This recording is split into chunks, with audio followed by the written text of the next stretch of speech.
నిన్నటి వరకు ఆ పేస్ బౌలర్ గురించి ఎవ్వరికీ తెలియదు, కానీ ఒక్క వికెట్తో ఇప్పుడు అతని పేరు మారుమోగిపోతుంది. అతను ఎవరో కాదు, ఢిల్లీతో రంజీ మ్యాచ్లో రైల్వేస్ తరపున ఆడుతున్న Himanshu Sangwan.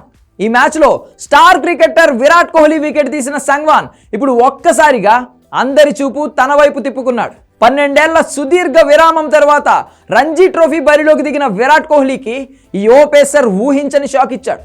Stunning డెలివరీతో clean bowl చేసి కింగ్ కోహ్లీకి ఒక చేదు జ్ఞాపకాన్ని మిగిల్చాడు. దాంతో ఈ యువ పేసర్ నెట్టింట హాట్ టాపిక్గా మారాడు.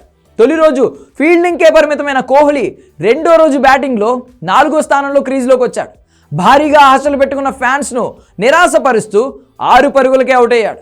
హిమాన్షు సంగ్వాన్ వేసిన ఇన్ స్వింగర్ను కవర్ డ్రైవ్ ఆడే ప్రయత్నం చేసిన కోహ్లీ క్లీన్ బౌల్డ్ అయ్యాడు. ఈ డెలివరీకి కోహ్లీనే కాదు, స్టేడియంలో ఉన్న ఫ్యాన్స్ అందరూ స్టన్ అయ్యారు. వరల్డ్ బెస్ట్ బ్యాటర్ అయిన విరాట్ కోహ్లీని క్లీన్ బౌల్ చేయడంతో హిమాన్షు సంగ్వాన్ పేరు మారుమోగిపోతోంది. అతను ఎవరా అంటూ నెటిజన్లు గూగుల్లో వెతికేస్తున్నారు. ఢిల్లీకి చెందిన హిమాన్షు సంగ్వాన్ దేశవాళీ క్రికెట్లో రైల్వేస్కు ప్రాతినిధ్యం వహిస్తున్నాడు. గత 6 ఏళ్లుగా జట్టుకు ఆడుతున్నప్పటికీ చాలా తక్కువ మ్యాచ్ల్లోనే అవకాశాలు అందుకున్నాడు. ఇప్పటివరకు 23 ఫస్ట్ క్లాస్ మ్యాచ్లు మాత్రమే ఆడిన హిమాన్షు సంగ్వాన్ 40 ఇన్నింగ్స్లో 77 వికెట్లు పడగొట్టాడు. అతడు 17 లిస్ట్ ఏ మ్యాచ్ల్లో 21 వికెట్లు తీశాడు. దేశవాళీ టీ20లో 5 వికెట్లు మాత్రమే పడగొట్టాడు. అయితే హిమాన్షు సంగ్వాన్ ఢిల్లీ రైల్వే స్టేషన్లో టికెట్ కలెక్టర్గా జాబ్ చేస్తున్నాడు.